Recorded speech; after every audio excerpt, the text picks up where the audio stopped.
Məhz bizim xanımlar ancaq ağrıyanda gəlirlər həkiməsin yanınıza. Elə bizim bəylər də eləyir. Hə? Bəli. Bu xüsusiyyət bizə məxsusdur, mən belə başa düşdüm. Hər zaman deyirəm, xalqımın vurğunuyam. Amma bizim çox gözəl süfrə mədəniyyətimiz var, geyim mədəniyyətimiz var, toy mədəniyyətimiz var, olduqca çox gözəl. Amma həkimə getmək mədəniyyətimiz yoxdur. O da bilsiz nədən irəli gəlir? Xalqımız olduqca egoist deyil. Biz qonağı özümüzdən çox sevərik, övladımızı özümüzdən çox sevərik. Buna görə də özümüzə qətiyyən vaxt ayırmaq istəmirik. Amma unuduruq ki, biz sağlam olmasaq, o qonaq kimin evinə gələcək? Biz sağlam olmasaq, uşağımızı ayağa kim qoyacaq? Biz sağlam olmasaq, o toya, məclisə kim gedəcək? Hər zaman pasiyentlərimə deyirəm ki, əməliyyat ya nəsə, doktor, qaynımın toyudur, yola verim, gələcəm.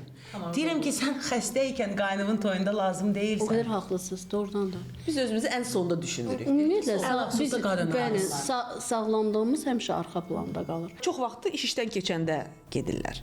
Bəzən bilirsiniz, bizim pasiyentlər bunu maddi vəziyyətlə də bağlayırlar, amma külliyən yalandır. Demək olar ki, 90% qadınlar bugün dırnaqları baxımlıdır, saçları baxımlıdır, düzdürmü? Düzdür. Amma saç rənginin boyasının biraz keçən kimi qadınlar qaçır saçını rəngləməyə. Görüntü üçün. Dırnaq məsələsində biraz olan kimi qaçırlar. Amma bax o məcburiyyət kaşki həkimə gəlməkdə olardı. Çünki bizdə belə bir anlam var. Biz daima xəstəni sağaldırıq. Amma bu düz deyil. Həkim xəstəni sağaltmamalıdır. Həkim səni xəstələnməyə qoymamalıdır.